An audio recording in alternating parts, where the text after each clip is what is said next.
രാഹുൽ മാങ്കൂട്ടത്തിനെതിരായ മൂന്നാം ബലാത്സംഗ കേസിൽ കുറ്റപത്രം സമർപ്പിച്ചു. തിരുവല്ല ജുഡീഷ്യൽ മജിസ്ട്രേറ്റ് കോടതിയിലാണ് കുറ്റപത്രം സമർപ്പിച്ചിരിക്കുന്നത്. ബലാത്സംഗം, ശാരീരിക മാനസിക പീഡനം, ഗർഭചിത്രത്തിന് പ്രേരിപ്പിക്കൽ തുടങ്ങിയ കുറ്റങ്ങളാണ് നിലവിൽ ചുമത്തിയിരിക്കുന്നത്. രാസപരിശോധനാ ഫലം ലഭിച്ച ശേഷം അധിക കുറ്റപത്രം നൽകാനാണ് SITയുടെ നീക്കം. അതെന്തായിരിക്കും ഒന്നാമത്തെയും രണ്ടാമത്തെയും പരാതിയിൽ ഇതുവരെ കുറ്റപത്രം സമർപ്പിക്കാത്തത്? ഏറ്റവും ഒടുവിൽ വന്ന, അതായത് രാഹുൽ മാങ്കൂട്ടത്തിനെതിരെ വന്ന പരാതി പുറം ലോകത്തെ അറിയിക്കാതെ വളരെ രഹസ്യമാക്കി വെച്ച് രാത്രി ശനിയാഴ്ച രാത്രി പാലക്കാട്ടെ രാഹുൽ താമസിക്കുന്നിടത്തെത്തി രാഹുലിനെ തൂക്കിയെടുത്ത് കൊണ്ടുപോയ ആ പരാതിയിലാട്ടോ ഇപ്പൊ കുറ്റപത്രം സമർപ്പിച്ചിരിക്കുന്നത്. പറയുന്നത് എന്താണ്? ബലാത്സംഗമാണ്, മർദ്ദനമാണ്, സാമ്പത്തിക ചൂഷണമാണ് എന്നൊക്കെയാണ് പറയുന്നത്. ഏത് നമ്മളെ വിഷുദിനത്തിൽ കൈനീട്ടം കൊടുത്ത, വിഷുദിനത്തിന്റെ 6 ദിവസം മുമ്പ് പീഡിപ്പിക്കപ്പെട്ട അതേ പരാതി. മനസ്സിലായില്ല? നിങ്ങൾക്ക് മനസ്സിലാവുന്നുണ്ടോ? ഞാൻ പറയുന്ന മനസ്സിലാവുന്നുണ്ടോ? കൃത്യമായി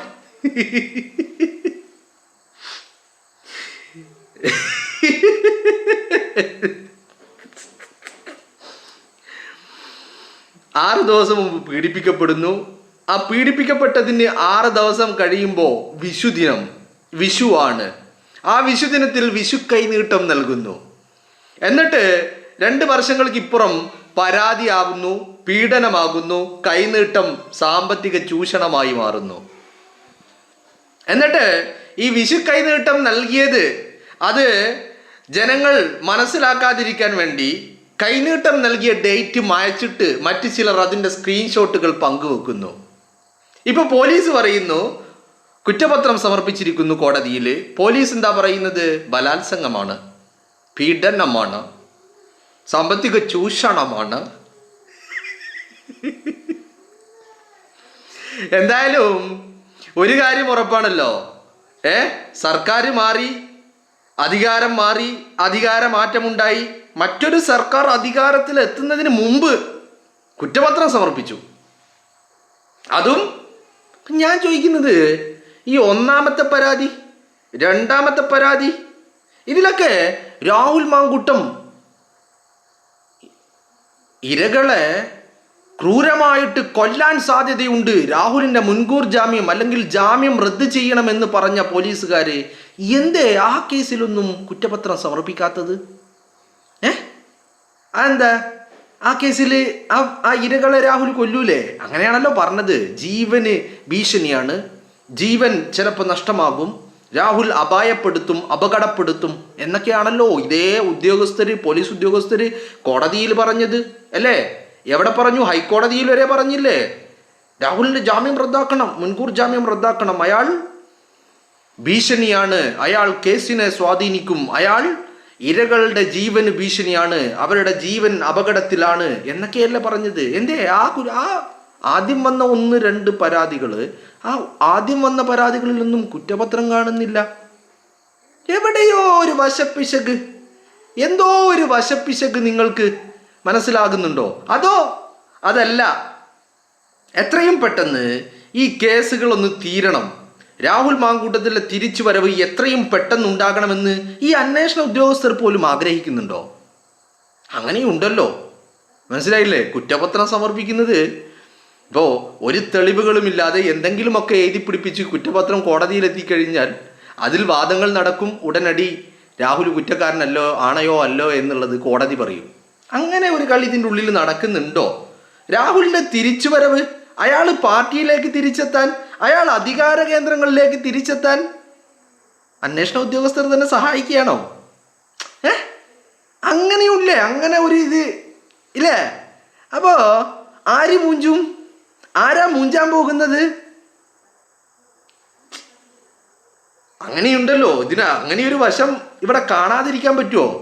കാരണം ഈ രാഹുൽ മാങ്കൂട്ടത്തിനെ അറസ്റ്റ് ചെയ്തപ്പോൾ കോടതി ചോദിച്ചത് എന്ത് നടപടിക്രമങ്ങളാണ് ഇതിൽ പാലിച്ചത്? പിന്നെ രാഹുൽ സമർപ്പിച്ച ചില തെളിവുകൾ കണ്ടിട്ട് കോടതി ചോദിച്ചത് ബലാത്സംഗോ എവിടെ എന്ന് കോടതി ചോദിച്ച അതേ കേസിൽ കുറ്റപത്രത്തിൽ വീണ്ടും പറയുന്നു ബലാത്സംഗം. അപ്പൊ എവിടെയാ ഇതുള്ളത്? അപ്പൊ ഈ ബലാത്സംഗം ചെയ്യപ്പെട്ട വ്യക്തി ചെയ്ത ആൾക്ക് എങ്ങനെയാ വിഷു കൈനീട്ടം നൽകുന്നത്? സ്വാഭാവികമായിട്ടും ഈ ചോദ്യങ്ങൾ ഇപ്പൊ ഇതേ പരാതിയിൽ പറയുന്ന അതേ കാര്യങ്ങൾ കുറ്റപത്രത്തിലും ആവർത്തിക്കുന്നു എന്നുള്ളതാണ്. അപ്പൊ ഇത് കോടതിയിലെത്തുമ്പോൾ ഈ പരാതി കണ്ടിട്ട് കോടതി ചോദിച്ച അതേ ചോദ്യങ്ങൾ വീണ്ടും കുറ്റപത്രം കാണുമ്പോഴും കോടതി ചോദിക്കൂലേ? അതാണ് ഞാൻ ചോദിച്ചത്. ഇപ്പൊ രാഹുൽ മാങ്കൂട്ടത്തിനെതിരെയുള്ള ഈ പരാതി, അതിലൊരു പെട്ടെന്നൊരു വിധി വന്ന് രാഹുൽ കുറ്റക്കാരനെന്നുള്ള അല്ലെന്നുള്ളൊരു വിധി ഉണ്ടാക്കിയിട്ട് രാഹുലിനെ പാർട്ടിയിലേക്ക് തിരിച്ചെത്തിക്കാൻ അന്വേഷണ ഉദ്യോഗസ്ഥർ തന്നെ, കാരണം രാഹുൽ നിരപരാധിയാണെന്ന് അവർക്ക് തെളിഞ്ഞിട്ടുണ്ടാവുമല്ലോ, ബോധ്യമായിട്ടുണ്ടാവുമല്ലോ. സ്വാഭാവികമായിട്ടും പരാതി വരുന്നു, ആരോ പറഞ്ഞതിൻ്റെ അടിസ്ഥാനത്തിൽ അറസ്റ്റ് ചെയ്യുന്നു. അറസ്റ്റൊക്കെ ചെയ്ത് കഴിഞ്ഞ് കോടതി ജാമ്യം കൊടുത്തു, കോടതി ചില നിരീക്ഷണങ്ങളും നടത്തി. എവിടെ ബലാത്സംഗം, എവിടെ സാമ്പത്തിക ചൂഷണം എന്നൊക്കെ കോടതി ചോദിച്ചു. അത് കഴിഞ്ഞിട്ട് അന്വേഷണം നോക്കുമ്പോൾ ഇതിൽ പരാതിയിൽ പറയുന്ന ബലാത്സംഗമില്ല, പീഡനമില്ല, ഒന്നുമില്ല. അപ്പോൾ പിന്നെ കോടതിയിൽ ഒറ്റയടിക്ക് രാഹുൽ നിരപരാധിയാണ് എന്ന് പോലീസ് തന്നെ ജഡ്ജ് ചെയ്യാതെ കോടതി തീരുമാനിക്കട്ടെ. പക്ഷേ കുറ്റപത്രം അങ്ങോട്ട് സമർപ്പിച്ചാൽ പിന്നെ അധികം താമസമില്ല, ഉടനടി വാദങ്ങൾ തുടങ്ങും, അത് നെക്സ്റ്റ് ജഡ്ജ്മെന്റ് വരും. അപ്പൊ ആ രീതിയിൽ അയാള് കുറ്റക്കാരനല്ലെന്ന് കോടതി പറഞ്ഞു കഴിഞ്ഞാൽ പിന്നെ അയാൾക്ക് എത്രയും പെട്ടെന്ന് തിരിച്ചെത്താം. അങ്ങനെ ഒരു കാലതാമസം ഉണ്ടാകാതെ അയാളെ പാർട്ടിയിലേക്ക് എത്തിക്കാൻ വേണ്ടി അന്വേഷണ ഉദ്യോഗസ്ഥർക്കും ഒരു ഇൻട്രസ്റ്റ് ഉണ്ടോ, താല്പര്യമുണ്ടോ? എനിക്ക് തോന്നുന്നു ഉണ്ട് എന്ന്. കാരണം ഇത് അന്വേഷിച്ച് പോകുമ്പോൾ സംഭവം പരാതി വന്നതും പരാതി ഉണ്ടാക്കിയതും പരാതി മുഖ്യമന്ത്രിയുടെ മുന്നിലെത്തിയതൊക്കെ ചില വെട്ടയാടലിൻ്റെ ഭാഗമാണ്. പക്ഷെ ഈ പരാതി രഹസ്യമാക്കി വെച്ചതും അറസ്റ്റ് ചെയ്യാൻ നിർദ്ദേശം കൊടുത്തതും പിണറായി വിജയനാ. അപ്പോൾ അങ്ങനെ വരുമ്പോൾ ഈ പരാതി കയ്യിൽ കിട്ടി പിന്നെ ഒരു അന്വേഷണമൊക്കെ നടത്തുമ്പോഴാണല്ലോ സ്വാഭാവികമായിട്ടും നമ്മളന്ന് ചെയ്തത് അത് ശരിയില്ലാത്ത ഏർപ്പാടായിരുന്നല്ലോ, അത് അന്വേഷിച്ചിട്ട് അതിൻ്റെ ഒരു പ്രാഥമികമായിട്ട് അതൊരു യാഥാർത്ഥ്യമാണെന്ന് മനസ്സിലാക്കിയിട്ട് മതിയായിരുന്നല്ലോ അന്വേഷണം, അറസ്റ്റ് എന്നൊക്കെ അന്വേഷണ ഉദ്യോഗസ്ഥർ അവരും മനുഷ്യരാണല്ലോ. സ്വാഭാവികമായിട്ടും അവർക്ക് തോന്നിക്കഴിഞ്ഞാലും അതിൽ വലിയ അത്ഭുതമൊന്നും നമ്മൾ കാണേണ്ടതില്ല. അപ്പോൾ ഇത് തന്നെയാണ് രാഹുൽ പറഞ്ഞതും. ഈ രാജ്യത്തിൻ്റെ നിയമത്തിന് വിരുദ്ധമായിട്ട് താൻ ഒന്നും ചെയ്തിട്ടില്ല, താൻ കുറ്റക്കാരനല്ല, തനിക്ക് പറയാനുള്ളത് കോടതിയിൽ പറയും, താൻ നിരപരാധിയാണെന്ന് കോടതിയിൽ തെളിയിക്കും. ഇതല്ലേ രാഹുൽ പറഞ്ഞത്? ഇപ്പം അതല്ലേ സംഭവിക്കാൻ പോകുന്നത് അല്ലേ? നിങ്ങളൊന്ന് ആലോചിച്ച് നോക്ക്. അല്ലെങ്കിൽ ഞാൻ എന്ത് പറയും, ഈ പോലീസുകാർ മൊത്തം, അന്വേഷിച്ച പോലീസുകാർ മൊത്തം മണ്ടന്മാരാണെന്ന് പറയേണ്ടി വരും അല്ലേ? ഇപ്പം രാഹുലിനെ പരാതി വന്നു, ഉടനടി രഹസ്യമാക്കി വെച്ച് അറസ്റ്റ് ചെയ്തു, റിമാൻഡ് ചെയ്തു.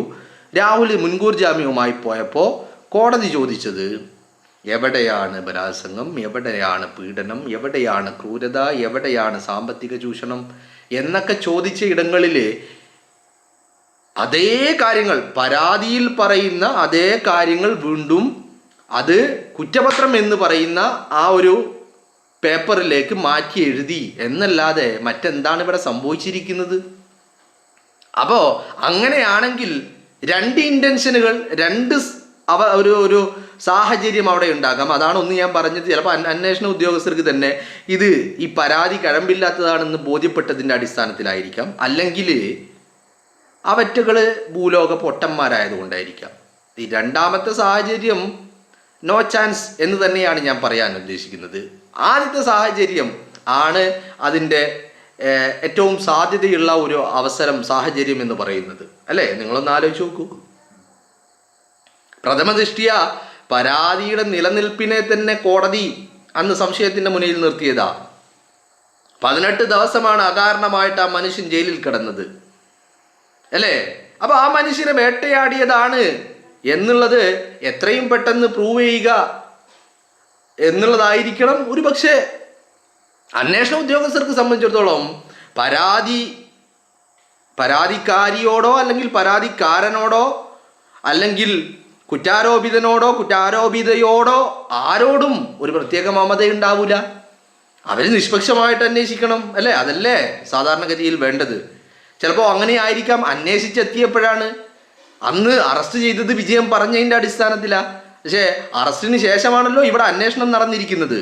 അതിനു മുമ്പ് അന്വേഷണം ഉണ്ടായിട്ടില്ല. അതിനു മുമ്പ് വെറും പരാതി മാത്രമേ ഉണ്ടായിട്ടുള്ളൂ അല്ലേ? അപ്പം സ്വാഭാവികമായിട്ടും അങ്ങനെ അന്വേഷിച്ച് ചെന്നപ്പോൾ ഇവിടെ പരാതിക്ക് അടിസ്ഥാനമില്ല എന്ന് കണ്ടെത്തുമ്പോഴായിരിക്കാം ചിലപ്പോൾ ഇത്തരത്തിൽ. സ്വാഭാവികമായിട്ടും പോലീസ് ഉദ്യോഗസ്ഥരാകുമ്പോൾ അവർക്ക് പരാതിയിൽ പറയുന്ന കാര്യങ്ങൾ ഏറ്റുപറയുക എന്നുള്ളതിൻ്റെ അടിസ്ഥാനത്തിലായിരിക്കാം മേ ബി ഇങ്ങനെ ഒരു കുറ്റപത്രം സമർപ്പിച്ചിട്ടുണ്ടാവുക അല്ലേ? എന്താണെങ്കിലും പുതിയ സർക്കാർ വരുന്നതിന് മുമ്പ് കുറ്റപത്രം എത്തിയിട്ടുണ്ട് കോടതിയിൽ. ഇനി വാദപ്രതിവാദങ്ങൾ ബാക്കിയുണ്ട്. കുറ്റപത്രം കൊടുത്തത് കൊണ്ട് തീരുന്നില്ലല്ലോ. ഇനിയാണ് വാദങ്ങൾ തുടങ്ങുന്നത്. ഇനിയാണ് ഈ കുറ്റപത്രത്തെ അടിസ്ഥാനമാക്കിയുള്ള വാദങ്ങളിലേക്ക് കാര്യങ്ങൾ കടക്കാൻ പോകുന്നത്. അപ്പോൾ ഇത്രയും ദിവസം വൺ സൈഡ്, അതിനിടയിൽ രാഹുൽ മാങ്കൂട്ടത്തിൻ്റെ ജാമ്യാപേക്ഷയുമായി ബന്ധപ്പെട്ട ചില വാദങ്ങൾ ഉണ്ടായി എന്നല്ലാതെ മറ്റൊന്നും ഉണ്ടായിട്ടില്ല. അപ്പോൾ ഇനി പോകുന്നത് രണ്ട് സൈഡും ആണ് എന്നുള്ളതാണ് കൃത്യമായിട്ട്. എന്താണെങ്കിലും ഒന്നാമത്തതും രണ്ടാമത്തതും അവിടെ ബാക്കി നിൽക്കുന്നുണ്ട്. മൂന്നാമത്തത് ഉടനടി തീരുമാനമാകും. അടപടലം മൂഞ്ചും എന്നുള്ള കാര്യത്തിൽ സംശയമൊന്നുമില്ല എന്നുള്ളതാണ്.